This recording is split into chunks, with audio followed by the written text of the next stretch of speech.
Hello everyone, welcome back. I brought in these alders to give them a pruning. One thing with alders, anybody has them out there, they'll know they are the first ones to show that when they need a watering, they droop, and you know then once they're drooping, everything else is starting to need watering. They dry out really quickly, especially when they're full of leaf like this. Like these are absolutely bone dry, and I gave them a good soaking this morning. So we'll get on, I'll give them a good pruning back. So move these ones out the way, and we'll start with this one up here.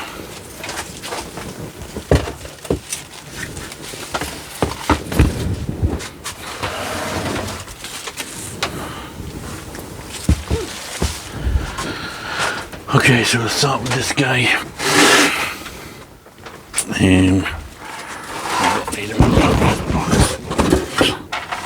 Like that.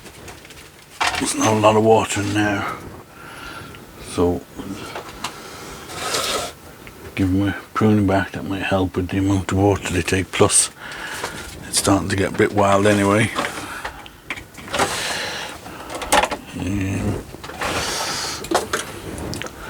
I'm just going to reduce it right back. It also helps with the ramification and reduce the size of the leaves.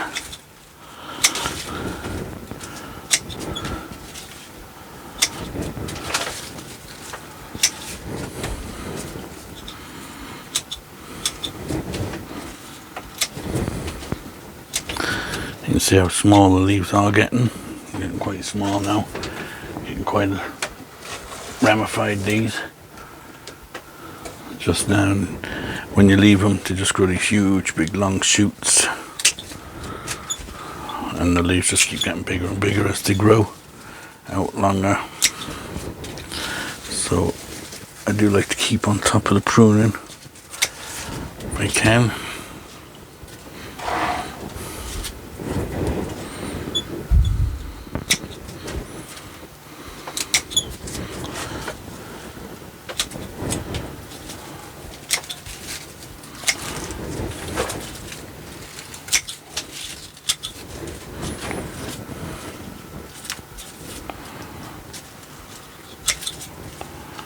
And even when I have it pruned, I'll still take off a lot of these bigger leaves, so that gives the smaller leaves light.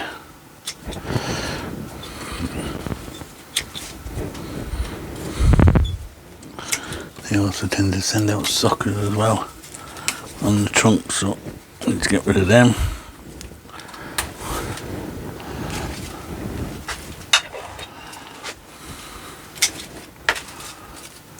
Take these right back.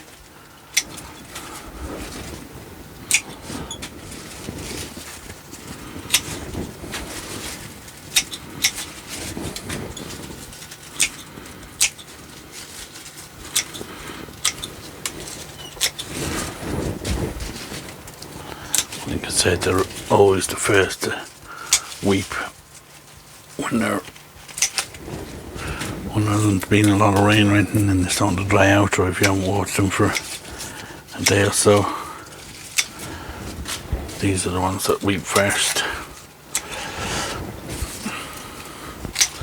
Like I said, these were watered, gave them a good soak this morning, and they're already dried out because of the amount of leaves, I would say. This one has quite a bit of weed on it as well, which doesn't help. We'll get rid of that.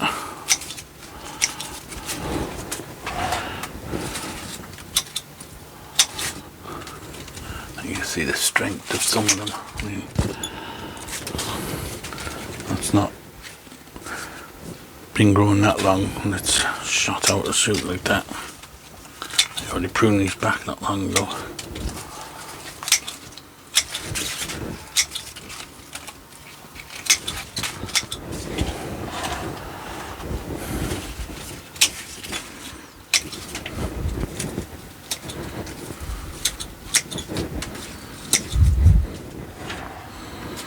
Again, this is just a collected tree. I collected it. I did a bit of, just take a fat trunk. I did a bit of carving in the trunk, just to give it a bit of character. And then these two branches just grew. And I've just been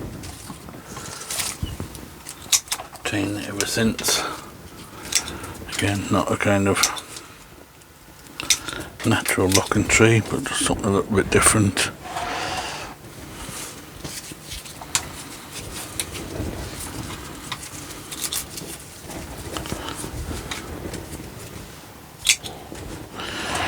Okay, so I think we're good with that one. Cobwebs in there. Okay, so that's that one done. I'll just give you a look at it.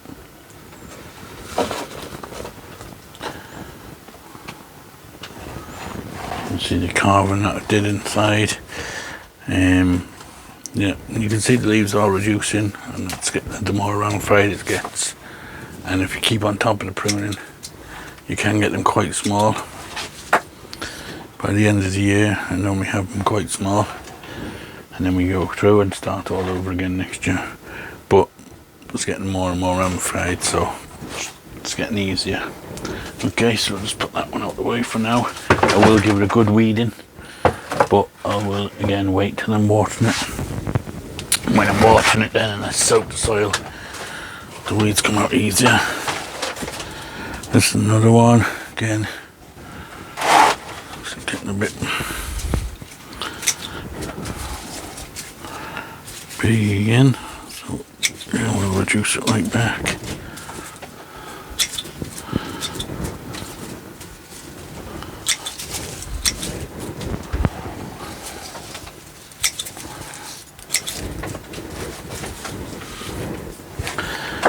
Lift the camera up a bit up again so that you can see a bit better.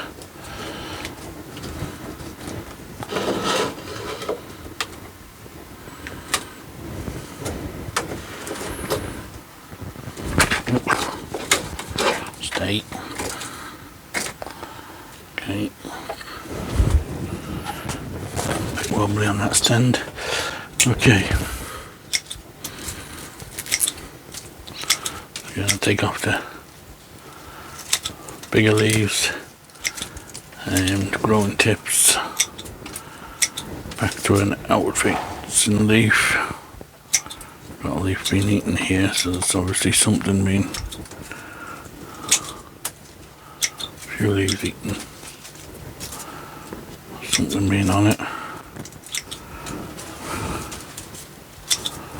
Have to keep our eye on it, we'll check it out.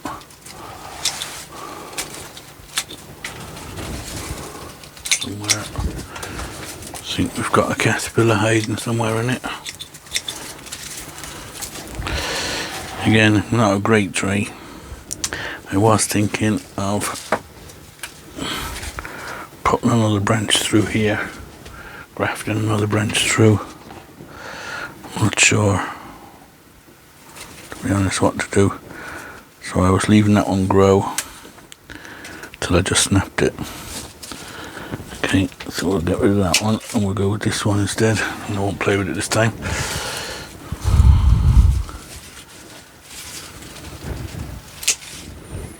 Okay.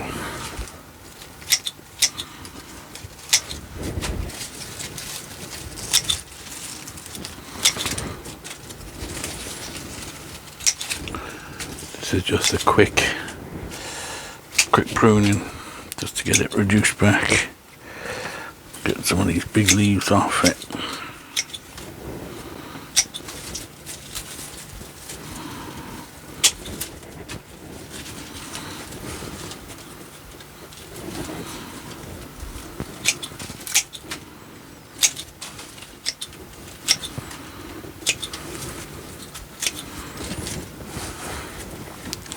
I'll bring this one right back.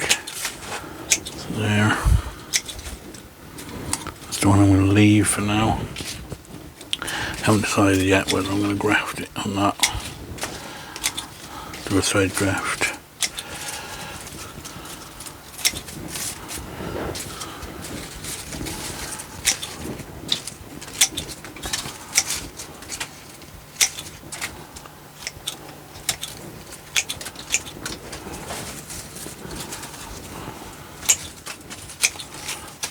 there's just a couple of leaves alright that have been picked on here.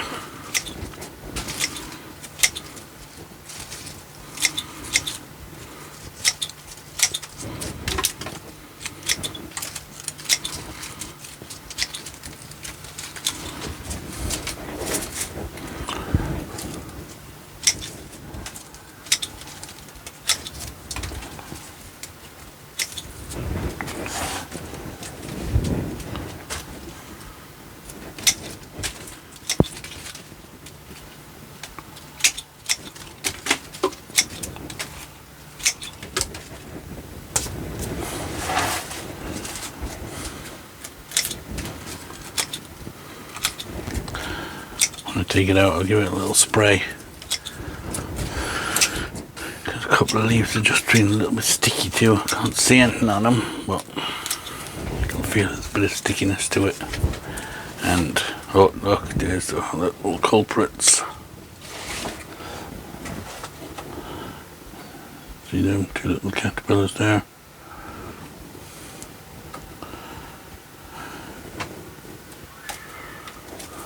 Oh, can't see any more on it.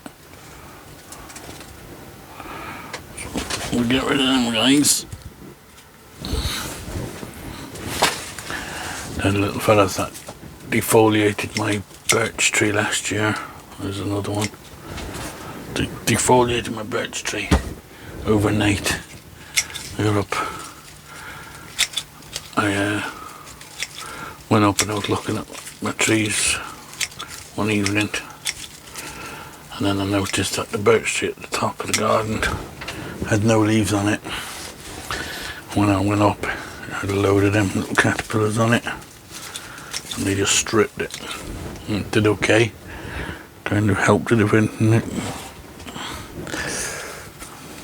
Now, this branch here, I don't know. We'll leave it for now. I'll make a decision. Like I said, this is just a quick pruning. Again, this doesn't have any weeds in it. You can see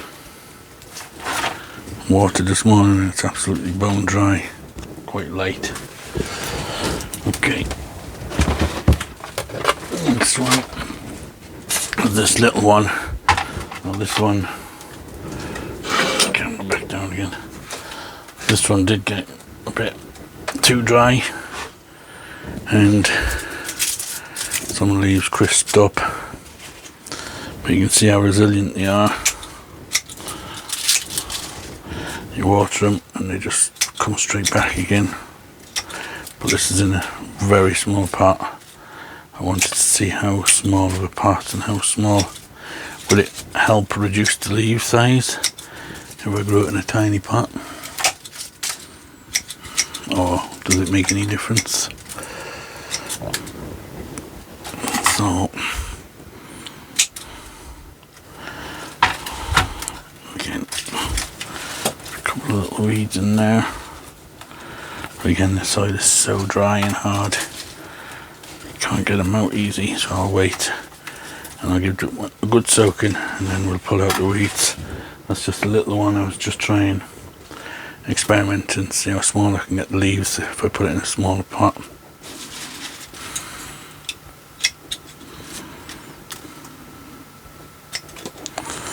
Okay, so that's that one, and the last one is this one. This one still has a bit of moisture in the soil.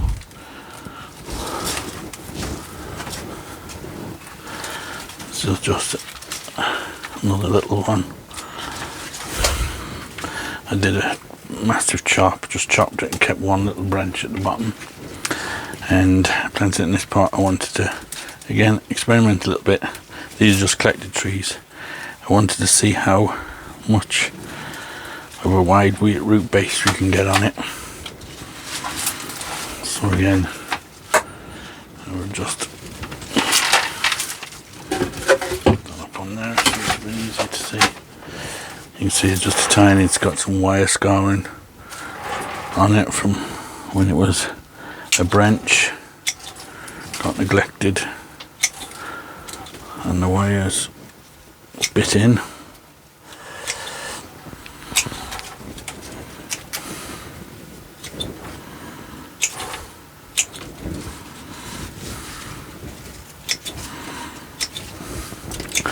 But again, this is just an experimental tree. Just want to see how much of a wide root base I can get in this really shallow, wide pot. Will it grow a root base like a, we'll say, like a Japanese maple or something like that, or what would it do? So the collector trees are the best ones to practice with, do your experiments on, and then if it works and you decide yeah you want to do it, then you can go get yourself a really good tree of the same type and do it again. I've got a crossing branch here. Take that one out. Okay, so that's that guy. So that's just my couple of alders there. You can see I took a massive amount of leaf off them. There's a huge pile of foliage there taken off. Can't see any more caterpillars or any other sorts of insects or anything on them, but we'll give them a spray anyway. Okay, so that'll do for this video. Again, thanks for watching. Don't forget to give it a thumbs up if you like the videos. Subscribe if you want to keep watching them, and we will see you on the next one.